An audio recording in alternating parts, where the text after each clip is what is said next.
earrings at prices you'll love with savings up to 50%. Show the one you love how much they mean to you with the perfect 1-carat diamond gift from Riddle's Jewelry. Located in Gateway Mall. This is Lincoln's home for sports talk on the FM dial. Also online at theticketfm.com. On the internet. KNTK FM Firth, 93.7 The Ticket. This is the Happy Hour. You guys going to happy hour? Live from the Coppel Chevrolet GMC studios in the heart of Lincoln, America. Yeah, maybe I'll come for a couple. Here are your hosts, Nick Sainert. I want to know what it's like to commit a crime without having to spend time in jail. And Enrique Alvarez Clary. C is for chunk. On 93.7 The Ticket and theticketfm.com.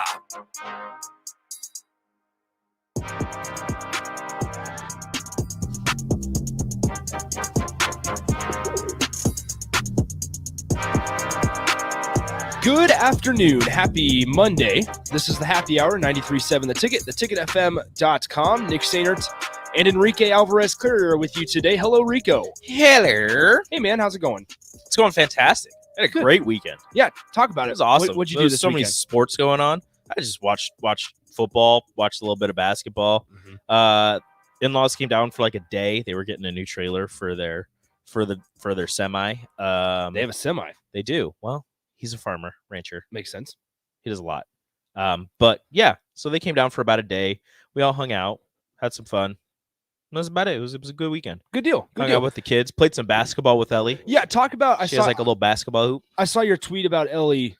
Explain it a little more in depth. Which one? The one where she thinks she's hiding things? Yeah. Yeah, she's at an age now where she puts things behind her back to hide them, but she grabbed her case with like her clips and her ponytails and everything. She put it behind her back. She had her brush and she was trying to bring it out here so she could, do her doll's hair.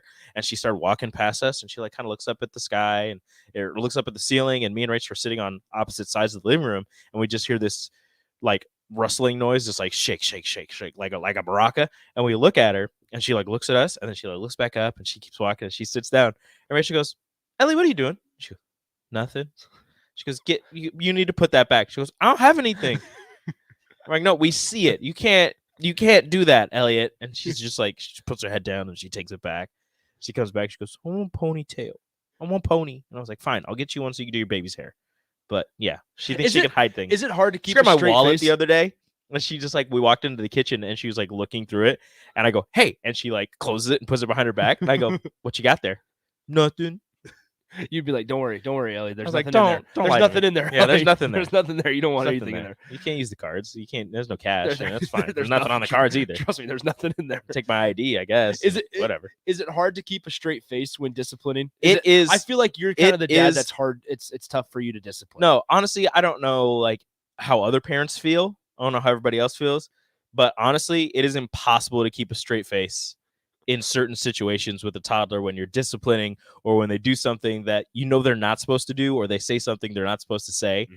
But the way they say it or do it is just hilarious. But you're like, I can't laugh. I have to be serious. I got to be a parent. But you're like trying to keep it in. And like, if Rachel's doing the disciplining, I'm laughing silently to myself. If I'm doing it, she's laughing silently to herself. So it's a process. All right. Well, I'm glad you got it figured out. 402-464-5685, the Honda of Lincoln hotline, Starter Heyman text line. Both those open for you all hour long, as well as the Starter Heyman Jewelers video stream, Facebook, Twitch, and YouTube. I need to call out Cubsker on the text line because about 1:52 is when the timestamp is. We were talking about Buffalo and New England today. And he hits the text line with, are we sure Nick isn't scared of Jay? And that's why he's picking Buffalo? No, I'm not scared of Jay.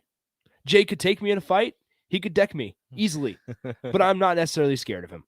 And that's also not why I'm picking Buffalo. I'm picking Buffalo because I think their defense is better than New England. I think their offense is more dynamic than New England's. Okay. And I think New England's 1 year away. Have you seen Buffalo try and run the ball? Yeah, they try to take Devin Singletary and Zach Moss together. They give it to Zach Moss in the red zone only, and they give it to Devin Singletary. Can't block. You think Buffalo's defense is better? Did you know that New England... I like Jordan Poyer and Tre'Davious White. Okay, you can like them. It doesn't mean they're better. Did you know that New England hasn't given up a second half score in the last 3 games? Dude, Kansas City hasn't given up a touchdown since week 10. That doesn't mean their defense is fantastic. Their defense is better. It sure is better. It's better than it was. It's better than it was before week 10. Do you think, okay, let me ask you this. Is New England in a better position to compete for a Super Bowl this season or next season? I mean, it'll be next season because you'll be a year more experienced with your quarterback and all of your players. Granted, I don't know who would be leaving and who they would be bringing in, but this team, at least defensively, is ready for a Super Bowl run. I don't know if winning the Super Bowl is exactly in their cards this season, but I think they can make it with the way playoff football is played. And if they can get home field advantage and they get the weather on their side, if it's snowing, if it's cold, they play the type of football that is beneficial to play in that type of weather. You know, you're running the ball, you're hard nosed. You don't need to pass the ball, but you can. And most of it's short passes. You're not really going deep. The way that they play football is playoff football. So I think if they make it to the playoffs and they can play in cold weather in New England, if people have to come up to New England to play, then they are positioned for a decent run. So, okay, that's a good point. On that note, we will be at the Upside Bar and Lounge tonight. Nicole and Happer will be doing their radio show from the Upside Bar and Lounge from 6 to 8. And then following them, it's going to be Talking Tens with Michaela Curtis and Kinsey Roby live from the Upside Bar and Lounge. Tonight we'll be watching more backflips. There's a good possibility. I'm sure if we just ask them, they'll do it. Will you do a backflip? I will not even attempt. Will DP do a backflip? I would do a cartwheel. Okay. I'll take a cartwheel. Will can- Happer do a backflip? Happer, can you do a backflip? Oh, here we go. He's got thoughts. What's the question? Can you do a backflip? No, I cannot do. Will you attempt a backflip? I will not attempt a backflip, and nobody will be attempting backflips tonight. The gymnast show is here in Thank studio. you. Yes. Thank you. I appreciate That's that. why I came in here. No, I appreciate that. We are still at Upside Bar and Lounge from though. 6 to 8. From 6 to 8. Okay. Please join us. Thank you for correcting. Will you do a cartwheel? I will not do any sort of athletic feats. Okay. All right. There it is. So join us at the Upside Bar and Lounge. Check out Monday Night Football, play some Keno, all that good stuff. You can do that up. It's taco night as well. So that'll be head out there 27th and Pine Lake. Oh, so it's Thanksgiving in the Sainert household.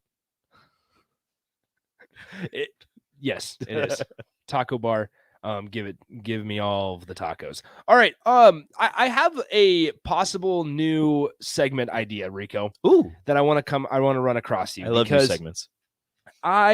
It came to me yesterday while I was actually on the golf course because my buddy that I was golfing with put a little money down on the Buccaneers to cover the first half spread of 6.5.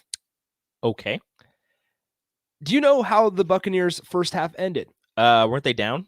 No, so they were up 20-10 Okay. against the Falcons. And they decided to throw the ball with 50 seconds left inside their own 5-yard line. Oh, it was a pick six. And they pick sixed it. Yep. And so the first half spread of 6.5 did not cover. Nice. So bad beats. How do you feel about a bad, just a really, a new segment? You want a bad beats segment? First segment of every Monday show for 5 minutes. People send in their bets that almost hit, but didn't over the weekend. Okay. You like that? Nobody's ever done this before. This is a brand new segment that nobody has ever attempted or even talked about before. We're going to call it Bad Beats. Yeah. Well, we can't call it Bad Beats. No, nobody's ever done it. Scott Van Pelt does it. Nobody's ever done it. That's the joke, Nick. That's the joke. So yes, feel free. Send in any of your bets that you can remain anonymous, but we can turn this into a little bit of a 5 or 10 minute discussion about bets that did not hit. Okay. That almost hit. Because the Bucs, looking back, I don't know why they passed it. They were up 10 at halftime. Why not? Inside their own 5-yard line, give it to Leonard Fournette, let him go to work. Lenny. But they decided to throw the ball. Tom Brady checked down to the running back, and it got picked off. Well, normally on a check down, it shouldn't be a pick. What are you doing? Well, how bad of a throw was it? It was a pick, so it's just a bummer. All right, let's move on here. 402-464-5685. Eric in Lincoln says this: can I just say Iowa is a fraud and doesn't deserve to be ranked or go to a bowl? Thanks. Well, good news. They play Kentucky in a bowl game, and I think Kentucky is going to handle Iowa because Iowa is not good. Do you feel like Will Levis is a much better quarterback than Alex whoever- Padilla. Alex Padilla? Spencer Petras, whoever they decide to trot out there? Do you Yes. think the guy that eats I his think bananas Will- sideways and takes a bite out of the entire thing is a better quarterback? Yes, Will Levis is a much better quarterback. Okay. Will Levis, they have better wide receivers. Mm-hmm. I would take Wan'Dale Robinson over Sam Laporta every day. But would you take Wan'Dale over Keegan? Ooh, I like both of them. that's a tough one. Keegan's Wan'Dale or taller. Keegan. Yeah, Hmm. I think. Ooh, the position that See? Iowa puts Keegan in is pretty. They use him as an they use outside him receiver, really, really good. which Kentucky uses Wan'Dale as an outside receiver from time to time. He's mostly in the slot. If you throw Keegan in the slot, it's a pretty good mismatch. Wan'Dale is a speed mismatch in the slot, but not a size mismatch. Mhm. I mean, they're pretty similar. All right, let's talk about some of the games that happened over the weekend. Rico, what game impressed you the most? What game did you enjoy watching the most? Because I can comment on pretty much all of them because they're pretty interesting. Okay. How Saturday kind of unfolded. So the game that impressed me the most, and we're just talking football. Yeah. Okay. The Yeah. game that impressed me the most was Alabama just absolutely handling Georgia. I knew that Alabama was good, and I kind of had in the back of my mind that Georgia was going to lose because Kirby Smart just can't beat Nick Saban at all to save his life. So I thought that might happen, but I was hoping Georgia would be able to pull it out with their fantastic defense, which apparently is a fraudulent defense based on the fact that they hadn't played any top 50 offenses all season. Yeah. And the first one they faced just absolutely torches them. It was just impressive to see Alabama just go up and down the field on Georgia's defense, even if it wasn't, actually good. It was supposed to be good, and they still have amazing athletes on that side of the ball, and Alabama just torched them, even after losing one of their better wide receivers in Michi, who apparently tore his ACL. But the game that I liked watching the most was hands down easily Oklahoma State and Baylor. Yeah, can we talk about that? Even though it for a moment? upset me. Every goal line snap just pissed me off. Oklahoma State had 8 snaps from the half-yard line and did not score a point. Not a single one. That's one of those that today on Oklahoma State Sports Radio, they're saying, why doesn't Sanders line up under center and just take it in? I don't like. I was looking at it, and he's lined up under center. He's got a fullback or whoever, and then he's got his running back. They're lined up in like a power eye. They've kind of spread it out a little bit. But directly over the center's head, there is nobody. The defensive lineman is lined up to the left. So I'm sitting there thinking, take the snap, go to the right, and just stretch the ball out, and you've got a touchdown. Well, if you do if you do it once out of the 4 times, easy. there's a good chance you get that half yard. Like when they're snapping it back in the shotgun, I'm like, yeah, I understand it. They're handing it off, and he got close multiple times. He got right up on the line and still didn't get in. But you have a defensive lineman to the left of the center. The right is wide open. Snap it, sneak it in. You're good to go. You have the lead. And they just wouldn't do it. And I'm just sitting there yelling at the TV, just sneak it in. Just do it. I will say this, very impressive closeout by the Baylor defender And then on the they last play of passed the it. game. Yeah. And the tight end was open for like a second. And didn't they pass it on 3rd down Yes. when you should have passed it on probably on 2nd down Yes. and then have a safer option on 3rd down? Mhm. More reliable. Passed it on 3rd. Tight end was open for a second. If he would have tossed it up there, I don't know if he didn't see him or what, but he tossed it up there and he missed him. He almost got picked off. Yeah. And then they run the stretch play to the left, and the guy. I thought he was going to score. I really did. But then what a phenomenal closeout It's a great by angle. Baylor. It's a great angle. What a great closeout. Look, all you had to do was stop.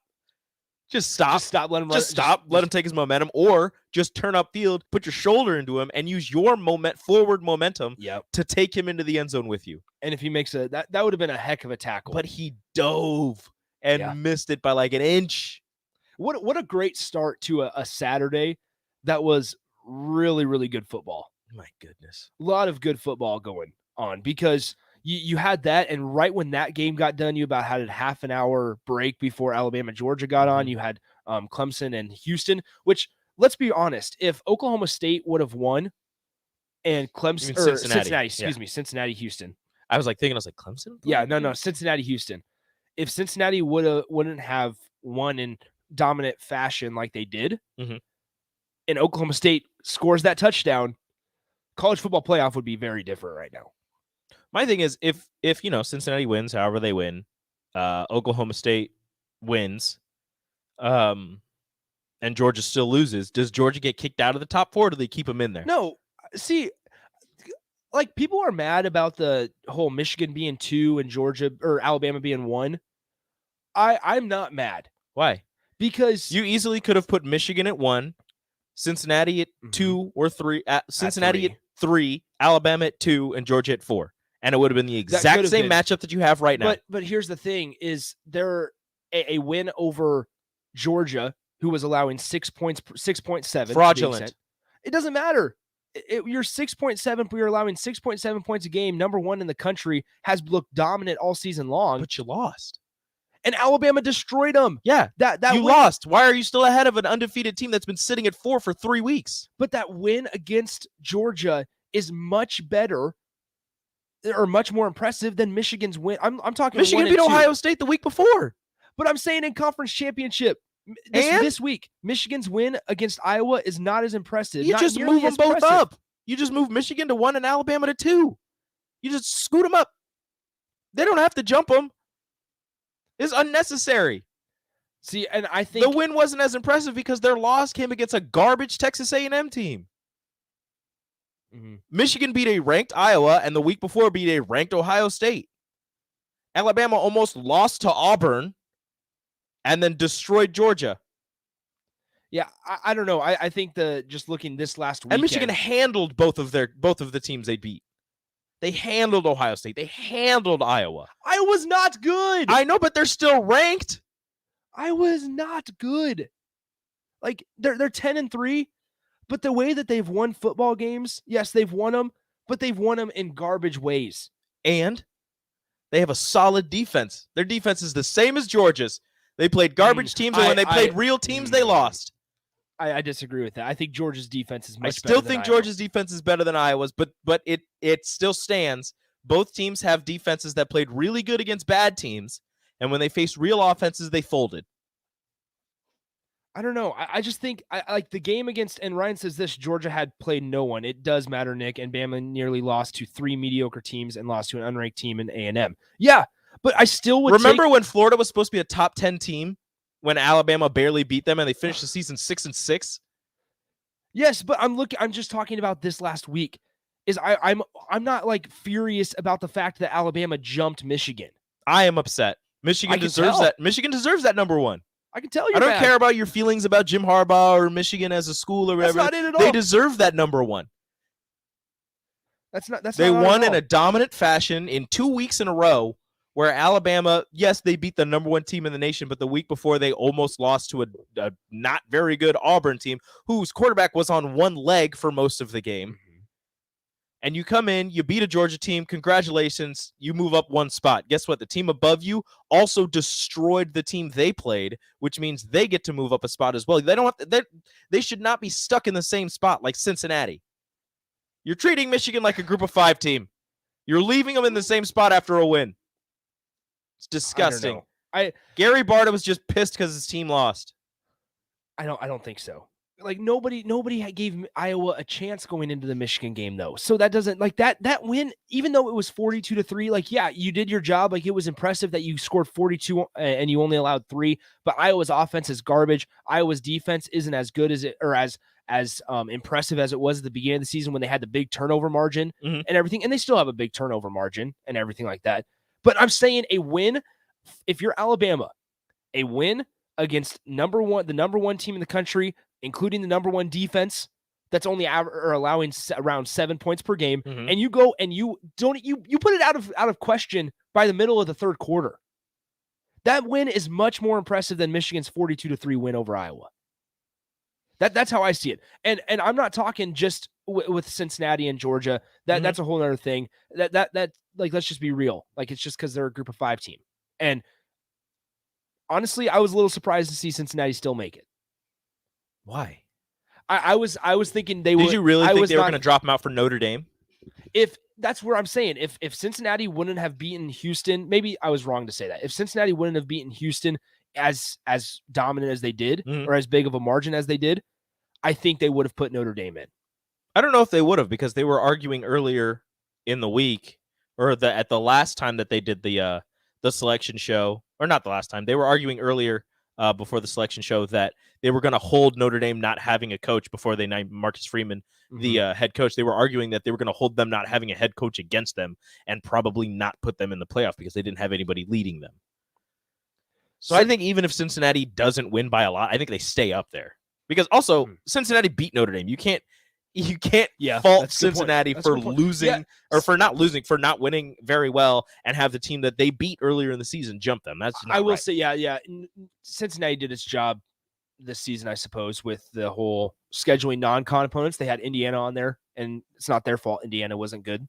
But they did beat Notre Dame. You're right, Rico. You're right about that one. I'm right about Michigan as well. Michigan I don't deserves know. number one. It That's doesn't it doesn't matter, because it's still the playoff, and it's whatever. Like, you were going to play the same teams that you're playing currently regardless, but Michigan deserved that number one. Are you in that boat of them just not wanting a rematch? Are you in that boat? Not wanting a what do you rematch mean? between Alabama and Georgia. That's Like, why they do didn't I put- also not want the rematch? No. I'm saying, do you feel like the committee just put Alabama at 1 because they didn't want that 2-3 Yes. matchup? Yes, 100%. Okay. But that's why I'm saying you should have just done it Michigan at 1, Alabama 2, Cincinnati 3, Georgia 4. Then you get the exact same matchups you have now, and it reflects what happened during the conference championship. Who do you think is the better team, Georgia or I know this doesn't matter about playoff, but who do you think is the better team, Georgia or Cincinnati? Georgia. Okay. I think Cincinnati can keep it close. I hope they win. I don't think they will, but I do believe that they can keep it close with the way that they run their offense. They run the ball really well. They have a really smart quarterback. I think they can do not exactly what Alabama did, but kind of to a point, at least as good as they can do it as a Cincinnati. Who wins that 2-3 game between Michigan and Georgia now? Michigan. Now you don't have to think about it. All right. That's interesting. Michigan's going to beat Georgia. They're going to run all over them. Wow. All right. You want to write it on the board? Should we write it on the board? Yeah, sure. Okay. We'll write it on the board during the break. Okay. What's the points? How much? How big do they Michigan beat wins by a touchdown. them? All right. I'm going to take Georgia. Okay. I think Georgia. I think it's going to be a Georgia-Bama title game. Which, after watching the SEC championship game, would you hate that matchup? Yes. I don't know, man. Especially it if just Georgia looks does like a different kind of Georgia does football. exactly what they did in the championship game, it's going to be disgusting. Well, They couldn't move the ball. They weren't even trying. That's what's going to put Kirby Smart, whether or not he's a good coach or a great coach. Can he make an adjustment in a couple weeks in the playoffs? No. He couldn't make Well- an adjustment then. He's not going to make an adjustment now. I'm just saying, Also, like, his quarterbacks are garbage. Get better quarterbacks. yeah, Stenson Bennett. You pushed Justin Fields out for, I don't even remember who your quarterback was. Jake Fromm. For Jake Fromm. And no, be smarter with your quarterback selection, Kirby Smart. I don't know. I think after watching Saturday's Kirby game, not so smart. but Rico, we both agreed before the show that watching Alabama and Georgia, it looks different. It's Yes. a different kind of football. Mhm. And when you watch them in the SEC championship game, the guys were flying around and it just looked different. Mhm. I would want that in a national championship game. I mean, you can get that with Michigan, Alabama. Yeah, You can get that with, well, you probably won't get that with Michigan, Cincinnati, although that'd be fun. I would love Michigan, Cincinnati. But then Michigan win. Michigan would win the title. Maybe. If Cincinnati beats Alabama, are you really just all of a sudden thinking, oh, Michigan wins easy, hands down? I don't know. I think Georgia beats Michigan. Okay, well, you got that, I guess. All right, this is good. This is going to be interesting. We got exciting couple weeks. I got called a young Sipple. A young Sipple. Yeah. Yikes. You're a big Alabama guy. No, that's what Sipple I'm was not. saying. No, Sipple was saying this is an Alabama, I'm not. victory lap, whatever day. I'm not a big Alabama guy. I'm just saying that they're the best team in the country. And they got the best quarterback in the country. Well, one of the best quarterbacks in the country. The Heisman winner, which the Heisman is kind of a joke this season. They're the second best team in the country behind Michigan. Michigan, you're saying Michigan's the top Michigan team. is the best team in the country. Man, I didn't know you were such a big Michigan guy. I'm not, but after the games, after this week, after this last weekend, Michigan's the best team in the country. because they Those are the two top just teams. because of the rankings. Yes. What if you take the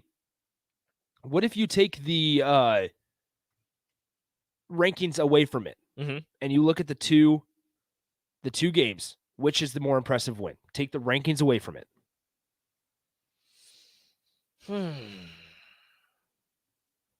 Probably. Well, if I take the rankings away, then Georgia's not ranked number 1. Yeah, So but it's knowing just the teams. stats, It's just Alabama, Georgia, and Michigan, Iowa. but knowing the stats behind it. Iowa's got a solid defense, and they got 42 dropped on their heads. They were held to 3 points.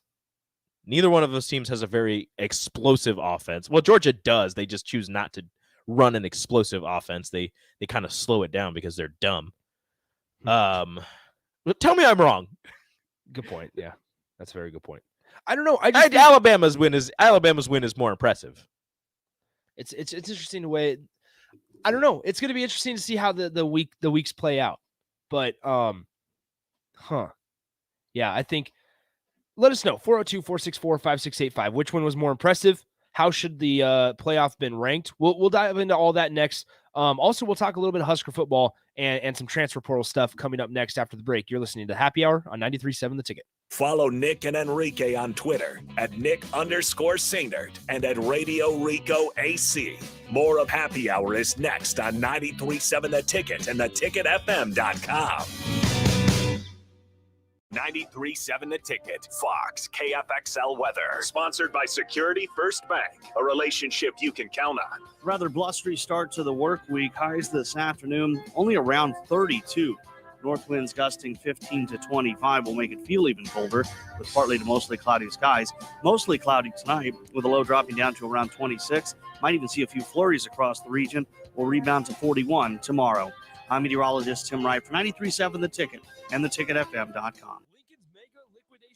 Is here. Wholesale Logistics is now open on West O Street as a bin store with tons of liquidation pallets, appliances, mattresses, furniture, and more. Brand new mattresses 30 to 60% off retail with well-known brands. New furniture also 30 to 60% off retail value. Brand new LG scratch and dent appliances 35 to 40% off retail. Wholesale Logistics purchases truckloads of smaller items from major retailers and throws them into bins, with everything starting at just $8. Get to Wholesale Logistics, open each Friday to Tuesday from 10 a.m. to 7 p.m. at 2811 West O Street. The worst of times can bring out the best in each of us. Doctors, nurses, and frontline workers have labored selflessly to keep us safe during the health crisis of our lifetime. How do we thank these heroes? It's simple. Get your COVID vaccine so we can end this pandemic. Variants are on the rise, and we don't want to put these heroes through another health crisis. They have given their all. Now it's up to you. Please do your part. For you, for them, for us. This message sponsored by the Helmsley Charitable Trust, aired with the Nebraska Broadcasters Association and this station. Hi, this is Sean Callahan with Koppel Chevrolet GMC. New vehicle production has been increasing, but the lots will not be filling up anytime soon. In fact, most vehicles are being pre-sold and are leaving the same week as they arrive. If you want your new Chevrolet or GMC, this is a great time to build a vehicle and place an order. Our sales team will work right with you to build the exact vehicle you want. At Koppel, we appreciate your business and sell vehicles at a fair price. So come check us out or visit us online at koppelcars.com. Hi,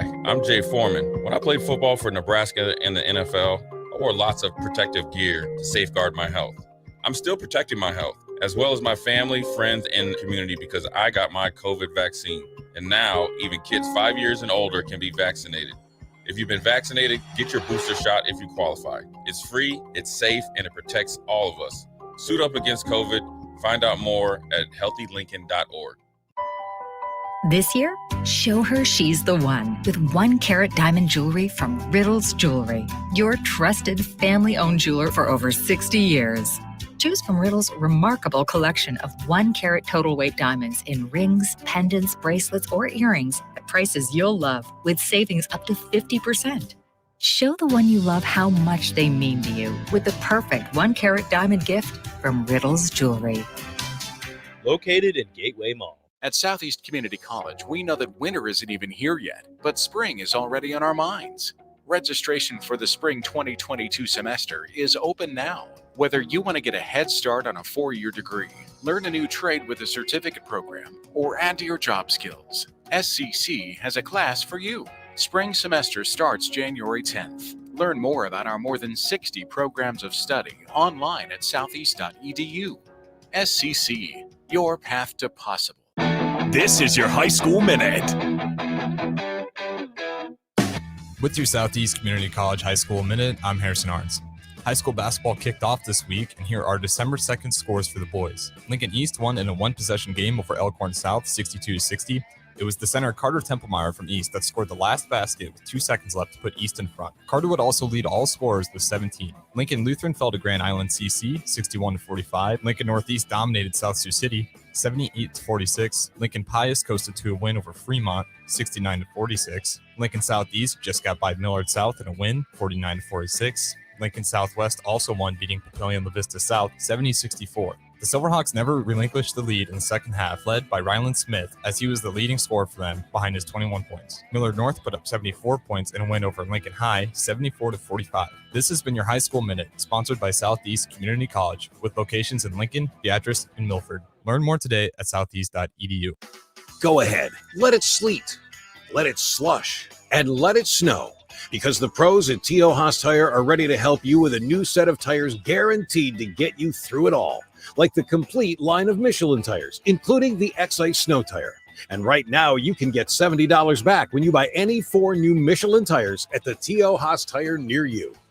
T.O. Haas Tire and Auto, a tradition of trust.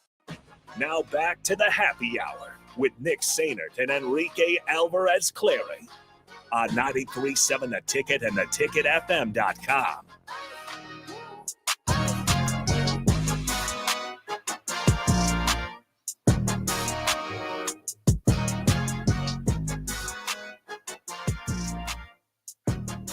Back here on the happy hour, 93.7 The Ticket, theticketfm.com. Nick Sainert and Enrique Alvarez Clary with you on a Monday. The weather kind of just completely did a 180 yesterday and today. I golfed 18 holes yesterday, and I was in sweatpants and a nice little hoodie, and I felt comfortable at 11 a.m. And then you come out today, and you're freezing. And so the weather did a 180. I hope you guys are staying warm wherever you may be. 402-464-5685, Honda of Lincoln hotline, Starter Heyman text line. Feel free to call in or text in with your thoughts. Rico and I, we kind of talked about this a little bit before the show. The way that college football just has changed the last couple of weeks in terms of the coaching carousel and everything, how we started with the jobs that were open was Dan Mullen, Florida, LSU, and USC, because Clay Helton went to Georgia Southern. And it was kind of, it's just weird to see the domino effect on how it went from, okay, now Oklahoma, Lincoln Riley's at USC, and Notre Dame opens up. They filled out with Marcus Freeman. All the dominoes that fell because after just 3 jobs started, which Florida, it's hard to say that they were really part of the coaching carousel, the wild carousel, because they went real quick with their hire. I mean, they knew who they wanted. They knew who they wanted. They didn't really try to go get anybody bigger. They wanted Billy Napier from Lafayette, and they said, "All right, this is what we are going to do." Okay, we have a call on the Honda of Lincoln hotline about the playoffs. So we're going to take that real quickly before we dive into this conversation. We have Kyle on the Honda of Lincoln hotline. Kyle, what's on your mind, man? Kyle. Yes. So I think the Michigan over Iowa was way more impressive because Georgia came out and they were flat. Mm-hmm. All right. Appreciate it, Kyle. That's all. I appreciate that. Appreciate the call. 402-464-5685. So back to our little conversation there. I mean, he's not wrong. They were flat. I don't know if that automatically makes the win better, but I don't know. I guess it's debatable. Whatever. So that made me and Rico kind of talking about this. If Nebraska finds himself in a sticky situation next offseason, where it's fine. They had a kind of a sticky situation next season, and let's say they don't, Scott Frost and company doesn't hit that predetermined approved metrics from, talking with Trev Alberts and everybody. What's that mean for Nebraska's options next year? Do you feel like Nebraska would be deterred from going the group of 5 route again? Would Nebraska do what Washington and what what Florida did and have a group of 5 coach who has had a couple of successful seasons and maybe is coming off another successful season, go get him, or if they kind of turned off the group of 5 route after this failed experiment. And there have been documented cases of group of 5 coaches going to the Power 5 level and not having that great of success. Or would they go the coordinator route? Would they look at a coordinator at a big name school who they think they can get away and maybe will come to Nebraska and have success? Or this is what I asked you up front. Does Nebraska feel like they have enough cachet left that they can take a head coach away from another Power 5 school and have that person come to Nebraska and be the head coach? See, and there's two sides to this coin, because there's obviously that side of trying to get a bigger name to create a splash and that has a proven track record. But then also on the other side of that, it's very possible that a guy under the radar that doesn't have necessarily a huge name or success at a Power 5 level as in terms of a head coach, if he's an offense coordinator, defense coordinator, something like a Brent Venables, let's say that, where you just have to find the right fit. It has to be the right guy. One of the like higher paid assistants in college football, you just go out and you grab him and you're like, yeah, I know you're getting paid highly as an assistant coach, but we can pay you more and you'll be the head coach. And so, and we're getting this off the text line. Eric and Lincoln says you would hope that they could promote within, and then you have to determine, how do you decide who to promote? Because obviously, like this year, let's say this year, Eric Shenander was the hotter name on that staff in terms of because of defense success. But let's say next year the defense stays the same and now the offense is the same as well. But you have a guy like Mickey Joseph. That's the name that we got on the text line. How do you determine which one to hire? Travis Fisher is wanted every offseason by SEC. He's getting courted every offseason by SEC schools to come down and be their defensive backs coach. Do you promote him to a bigger role to try and keep him around? There's so many moving parts to that. It's complicated, but I just kind of want to hit on the, like, I want to ask the text line 402-464-5685. Do you think Nebraska still has enough cachet, enough left in the bank, enough juice left to snatch a head coach away from another Power 5 school, a la USC or LSU and Miami? And I want to leave this open. I'm not going to kind of give my opinion because I honestly don't really know, but also I'm curious to know what the fan base is feeling. And like a guy like Mickey Joseph, do Husker fans, if this goes bad or gets worse, I should say, do you want to hire another former Nebraskan, former Husker? Like those little things, like I wonder how big of a factor those are in pleasing the fan base. Because now we're seeing Nebraska fans, some of the ones I've talked to, they regret hiring a former Husker. They regret it because you've seen that they kept him around after a 3-9 season. Now, that's not me advocating for him to be fired, and that's not me advocating for him to stay around. But I'm saying that's just the truth. The stats aren't pretty. Now, see, we get this here. The milkman says it's all about the money. If they fork it out, they can get a good coach.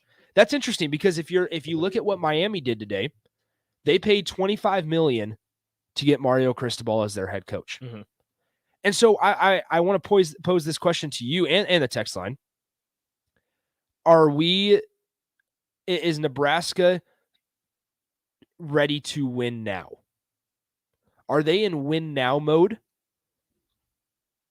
Or are they in let's see what next year does and then decide if we are ready to compete for a title? I think it's a mixture. I think right now this coaching staff is in you have to build for the future regardless of if you're not sure if your job is safe or not or if you're going to be around next season, but you still got to build for the future just in case you are coming back. So they're in kind of a win now mode so they can keep their jobs and they can stay here at Nebraska and build towards the future. But I think with some of the pieces they're going out and getting, they're like, okay, what we do this season hopefully is enough for us to come back next season and, put together something even better. So it's a mixture where you want to win now so you can keep your job, but you want to keep building towards better and better seasons to eventually get to that pinnacle and win a championship. We get this off the text line 402-464-5685. Cheeseburger says, you let Frost go and a lot of people will be done with the Huskers. We are tired of this need to win now and fire a coach after 4 years, all you're doing is ruining Nebraska. Yeah, and I'm on board with that to an extent. But then Yeah. also on the other side, I'd ask you this, once again, leaving it open for interpretation for your guys' thoughts. If you specifically and only look at the stats, because at some point it's about the winning and losing, right? And if you look at the stats, how encouraged are you for next season? How much success is a realistic possibility for Nebraska next season? What's a realistic expectation? And then you have to ask yourself, are you okay with that expectation being what it is? So let's say the expectation is 6 wins next year. Are you okay with that being the expectation in year 5? That's what I'm trying to say. I'm not okay with it, but based on what has happened in the first 4 years, I'm okay with it. It hurts, but I mean, getting to 6 wins would be fantastic. Getting to a bowl game and getting back out there would be great. But my argument to Cheeseburger is if you take away the name and you have everything happen to the exact same, nothing has changed about the play calling, the wins, the losses, the big plays, the players that are here. Nothing has changed. The head coach just isn't named Scott Frost. See, and I want to kind of push back on something you said, Rico, because you said that if you got 6 wins next year, it'd be fantastic. I don't know if it would be. It would be, gosh, here we go, progress, because you make a bowl game and you're going for another month. But at the end of the day, you're 6-6, and according to my standards of just college football in general, and what Nebraska is used to being, that's a mediocre football team. And that doesn't speak fantastic. You finished to the me. season 7-6 after winning the bowl game. It's not, like I said, it's not great. I understand why you said that, because it is progress at the end of the day. Like nobody wants that in year 5, but after what you've gone through as a fan base, as a coaching staff, as a university, you just finished a season with 3 wins. If you can double that, that would be a pretty successful season. Now, if you're thinking back to, all the other seasons, it's not a successful season. But again, you're just thinking back to last season. You're improving upon what you did. You're improving upon what the foundation that was laid down for you. And, after that, you look to build from there. But the 6 wins have to be, not 6 squeaking by wins, although proving that you can win a 1-score game would be great. But it can't be, 6 close wins and 6 bad losses.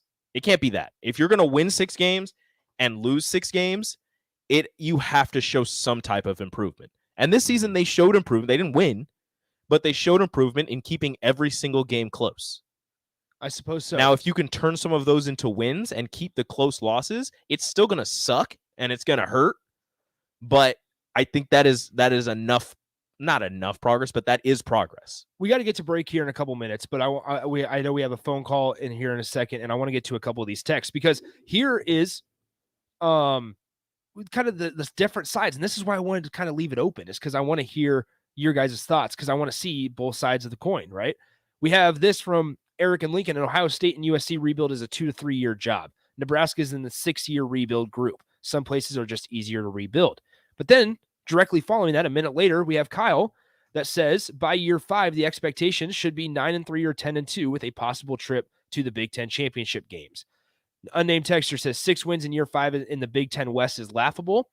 Somebody else says there are tons of factors to judge Frost off next year. Wins is one factor. 6 is minimum. So that's kind of where I'm curious to see where you guys fall, because I'm in that boat of, if you remember when he took the job, it was okay, 3 to 4 years. 3 to 4 years, we should be competing for a Big Ten title. You better get us in year 1, because year 2 will be dangerous. Bingo. Let's take a phone call before we get to break. We have Cheeseburger on the Honda of Lincoln hotline. Cheeseburger, my man, what's up? Hey, no, I'm just trying to re-encourage what I say here. So my biggest thought is, look at Iowa. Iowa's had the same coach for 20 years, 20 plus years. They weren't that good back when they first began. If you were looking for a coach for the longevity, like the Husker fan base has been wanting, just to fire coaches after 4 or 5 years because they're not winning now, especially coming from a coach that everybody hates talking about, but previous to that were not really wanted or taking Nebraska where they needed to go. So now you've got to rebuild everything. Yeah. And everybody's wanting, well, let's do it now. Let's do it now. Well, it ain't going to happen now. You have to give it more time than 5-6 years. It's going to take 10 years to get this program back to just competing to win the Big Ten West or a Big Ten title. It's going to take a lot of time, just from where we came from to now. Hey, Cheeseburger, can you stay on the line real quick? Go ahead. Kirk Ferentz, in his first 4 years at Iowa, went 1-10, 3-9, 7-5, and then 11-2. But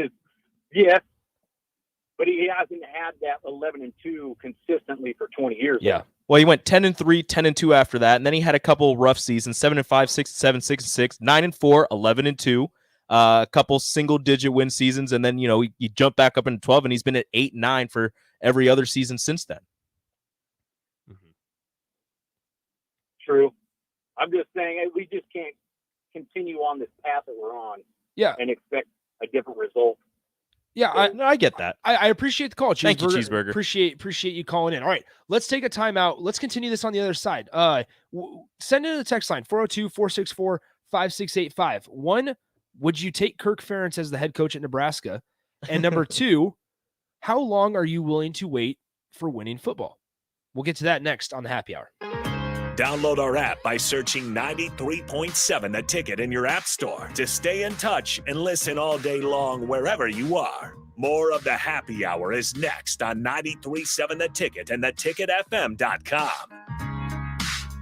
Beatrice Bakery has been serving Nebraska with one-of-a-kind grandma's fruitcake since 1964. You already know that, but did you know they offer way more than that? You've got to try their line of liqueur cakes like the strawberry daiquiri cake or the vanilla rum cake. Or what about their breakfast breads, the banana nut bread, or their various streusel coffee cakes? Whatever the occasion, Beatrice Bakery has something for you. Oh yeah, and grandma's fruitcake? It's still pretty darn good. Beatrice Bakery, located in downtown Beatrice, or always online at beatricebakery.com. Welcome to our world of yum. Go ahead, let it sleet, let it slush, and let it snow. Because the pros at T.O. Haas Tire are ready to help you with a new set of tires guaranteed to get you through it all. Like the complete line of Michelin tires, including the X-Ice Snow Tire. And right now, you can get $70 back when you buy any 4 new Michelin tires at the T.O. Haas Tire near you.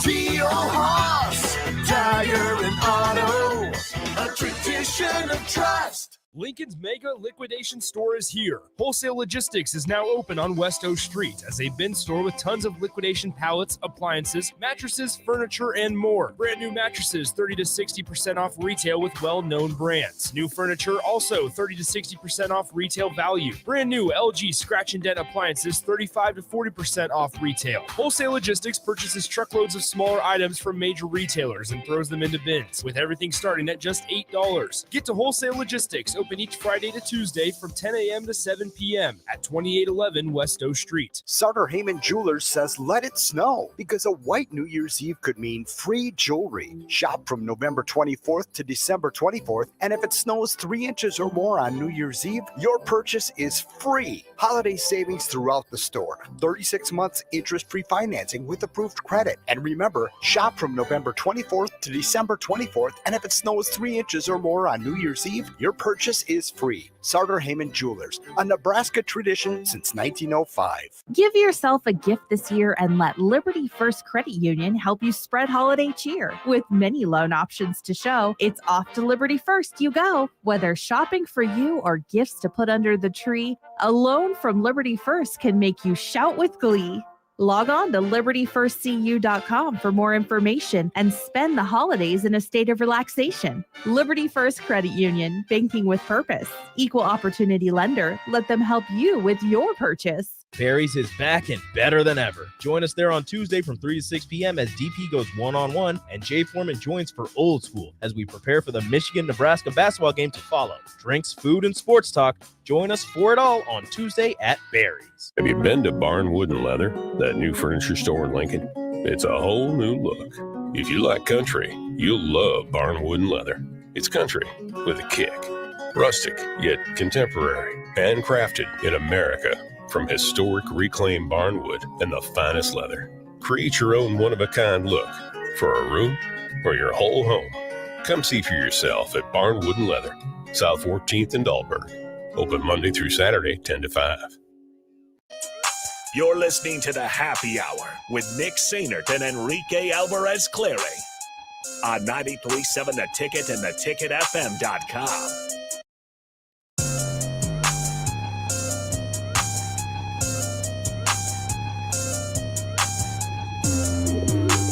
Back here one final time on the Happy Hour, 93.7 The Ticket, theticketfm.com. Nick Enrico with you. Husker football received a commitment a little bit ago from about 17 minutes ago from Malcolm Hartzog. He is junior. He is Mr. Football in Mississippi in Class 3A, which is similar to Class C2 in Nebraska. Is it? Did you look that up? Yep. Okay. Here is his stats from this season. He's a defensive back, 5'10", 165 pounds. Here's his stats from his senior year. He finished with 3 interceptions and 44 total touchdowns, 30 rushing and 3 receiving, 44 and an astonishing 11 touchdowns on kick and punt returns. There it is. His high school team started 0-4. They won the last 10 games and their state title last Friday night. He visited Nebraska this last weekend. Okay, we have a lot of texts. We had a big text dump after just as we came back. Let's dive into them here before we get to break or finish out the show. Yeah. Zach says this: there are 0 reasons this program shouldn't be winning at least 7 games a year. We have just hired bad coaches. Get a guy in here who can develop and coach, and the wins will come rolling back in. He then says, go be a damn Kansas Jayhawk fan. Eric and Lincoln, in all caps, Kirk Ferentz at Nebraska? Get out of here. I'd rather cheer for Creighton than have that overrated coach be here. They are frauds who've never had a tough schedule. Yeah, good point. But also, they've gotten 9 wins every year. Right? And this year they have 10, and they are bad this year. And so they went 11-2 in 2015, and then they won 9 or 8 games every year since then. I was telling Rico, like, as a program, any program, you should always want to continue getting better and continue improving.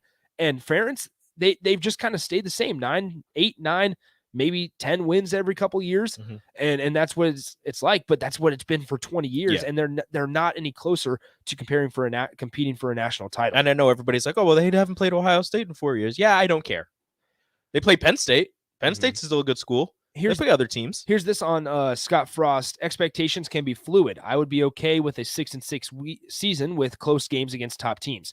To think Frost should keep his job next season. But then the following season should be a minimum of 7 wins. Travis and Lincoln says, hell no on Ferentz. He says, I quit watching consistently about 2 years ago. Occasional tailgate and watch for social purposes. It's sad, but true. Eric continues. Dang, Travis, I'm sorry. Yeah, Eric adds, I'd rather cover myself in honey and go into a beehive than have Kirk Ferentz at Nebraska.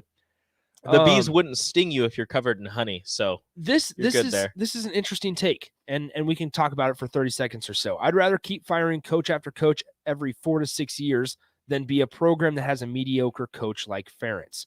That is a slow death. Give me the chair and move on to the next one. Oh, interesting. That is. Let's talk about that tomorrow, Wow. Rico. Let's dive into that a little bit We're tomorrow. going to save that one. So once again, Husker football receives a commit from Malcolm Hartzog from Mississippi. Had 11 touchdowns on kick and punt returns his senior season. That's the number you're looking at. Maybe we look at that next season. All right, that is all for today. One-on-one with DP is next, and then old school with DP and J at 4. Join Nicole and Happer at Upside Bar and Lounge tonight. Talk to you guys tomorrow. Adios. When it comes to vaping, the truth can get clouded. So let's make it clear.